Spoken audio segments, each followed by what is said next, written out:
তো আমাদের যে ইজতেমা হলো, তো ইজতেমা তো এখন শেষ হয়ে গেছে, তো মন খারাপ করছে?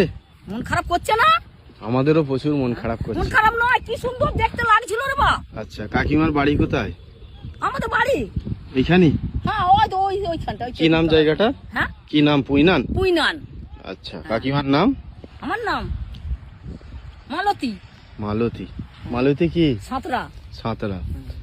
আমরা হিন্দু মুসলিম ভাই ভাই একসাথে বাঁচতে চাই। বাঁচতে চাই, হ্যাঁ, কোনো ভেদাভেদ নাই না আমাদের মধ্যে, ঠিক আছে? হ্যাঁ। এই বাঁশ আপনারা নিয়ে যান, কোনো অসুবিধা না। আমাদের ইস্তেমার লোক কিছু বলছে কি যে না, বাঁশ নিয়ে না বাবা, যেচেই বলেনি, দিচ্ছে, না। তাই তো? এটা মিথ্যে কথা এতে কইবো না খুশি বাবা। তো? প্রথম যা হাকাত দিয়েছে, আচ্ছা। আজকে মুদুমেই কিছু বলেনি, কিছু বলে না, না আর কি বলবে? এই বুড়ো মানুষ তো আর নিয়ে যান, কোনো অসুবিধা তিনটে নেই। বেঁধেই যেন আলা হয়ে যাচ্ছে বাপ।